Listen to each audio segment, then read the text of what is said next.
5 minutes ago, you felt fine about your life. Then you picked up your phone. One photo, one number, one person who's clearly doing better.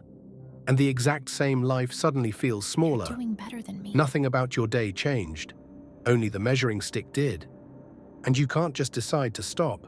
Comparing yourself to other people isn't a character flaw or a habit you should be over by now. It's a measuring system built into you, running in the background every day. The problem isn't that you do it, it's what it measures. Watch, it's running right now. Bring to mind one person whose life makes yours feel a little behind. You already have someone. Now notice this. Out of everyone alive, your mind didn't reach for the millions who have it worse. It reached up, towards someone who has it better. Why not me? Hold on to that tilt because it's most of the trap. And here's the part that should genuinely unsettle you. This system doesn't just make you feel worse, it can make you choose worse. Asked one simple question about money, about half of people will choose to earn half as much, just to stay ahead of everyone around them. I'll show you that exact study before we're done, and how to switch this whole thing off. All of that's coming. But first, 6 things this machine runs on you, everyone you felt and never named. On screen, they're blacked out, like a classified file. Let's declassify them. Start with the simplest question there is. How good is your life, actually? Now try to answer it without thinking of one other person. You can't. And there's a reason. Back in 1954, psychologist Leon Festinger showed we carry a built-in drive to size ourselves up, and that when there's no objective ruler for something, no fixed score for good enough, we do the only thing left. We measure ourselves against other people, and almost nothing that matters has a fixed score. Am I doing well at my job, a good enough parent, far enough along for my age? There's no number on the wall. So your mind fills the gap with the nearest data it has, the people around you. They become the test you're graded against, and nobody ever agreed to it. But here's where the test gets rigged. The other people you're graded against aren't whole people. They're the parts they chose to show you. Think about your own feed. You don't post the boring Tuesday, the argument, the unpaid bills.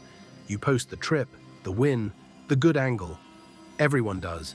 So you end up holding your entire messy life up against everyone else's highlight reel Everyone's better than and calling it a fair fight. And it does measurable damage. In 2014, a team led by My Steers tracked how people used Facebook and how they felt. The more they compared themselves to others on it, the more symptoms of depression they reported. And it wasn't the scrolling itself that hurt, it was the comparing. Now this is a link, not proof of cause. But the pattern is hard to ignore. The people staring hardest at the highlight reels felt the worst. At this point, you might be thinking, fine, but it's all in my head. I can just talk myself out of it. Here's the problem with that. It isn't only in your head, it's down in your reward system, the same circuitry that lights up for food and money. And we can watch it happen. In 2007, a team led by Fliessbach slid pairs of people, men in this first study, into 2 brain scanners side by side. Each one solved the same simple task for real money, and each could see what the other earned. Here's the strange part. When a man got paid, his brain's reward center lit up more if he'd out-earned his partner, and went quieter if he'd earned less, even when the cash in his own pocket was exactly the same. Sit with that for a second. The identical amount of money felt better or worse based only on what the other guy made. Your reward isn't tracking what you have. It's keeping score against the person next to you, and your brain runs the math before you ever get a vote, which is why other people's good news can quietly land like your own bad news. An economist named Erzo Lutmer measured this directly in 2005, matching thousands of people's happiness against what their neighbors earned. Hold a person's own income perfectly steady, and one thing still predicted lower happiness: living among higher earners. Your paycheck didn't shrink. The people around you just got richer, and that alone pulled their happiness down. That's the cruelty of a relative score. You can land the raise, the house, the upgrade, and feel exactly as behind as before because everyone you measure against climbed too. The finish line is painted on a treadmill. You sprint, you reach it, and it's already moved the same distance ahead. And we still haven't reached the part I promised, the one where this scoreboard stops just hurting you and starts making your decisions for you. where ordinary people, given the choice, will pick less money just to win a comparison. That one's next. In 1998, two researchers, Sarah Solnick and David Hemingway, gave people at Harvard a choice between two lives. In the first, you earn $50,000 a year and everyone around you earns $25,000. In the second, you earn $100,000, double the money, but everyone around you earns $200,000. Option 2 is more money. Plainly, objectively, more. So almost everyone picked it. Right? Before I tell you, take a guess. What fraction chose the second life, the richer one where everyone out-earns them? Hold a number in your head. Most people assume it's nearly everybody. Who wouldn't take the extra 50 grand? About half of them didn't.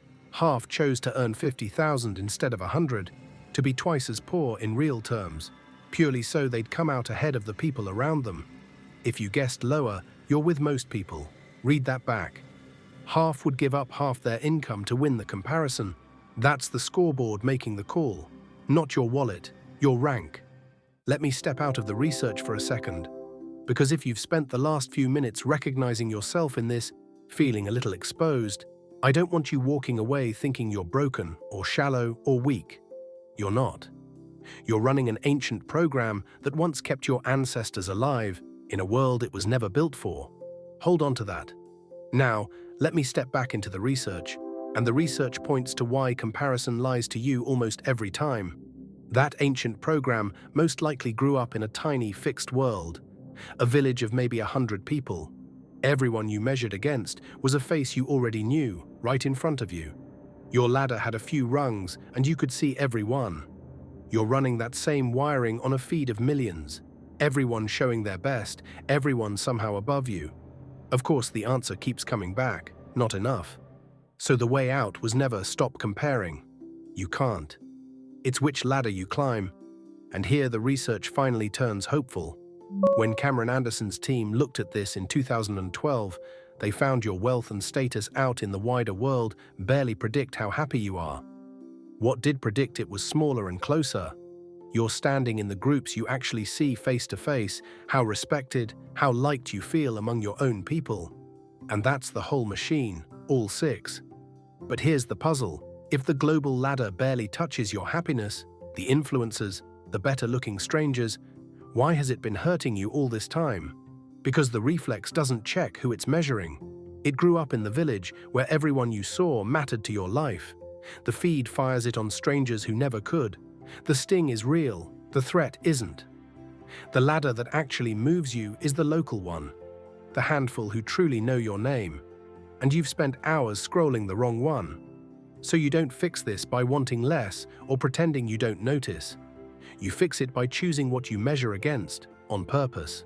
Pull your attention off the strangers and back to the people who actually know you. And the real trick, stop racing other people altogether. Not the stranger on the screen, the version of you from a year ago. That's a comparison you can actually win, and the only one that was ever really yours. Because your life stopped feeling smaller the second someone else's looked bigger, and it can stop feeling that way just as fast. So tonight, one honest question: whose life have you been quietly using to measure your own? And would you even like them if you met them off the screen? If this one hit close, subscribe. It helps more than you'd think. Next time, we're pulling apart the 6 everyday tactics people use to manipulate you, and how to catch them in real time.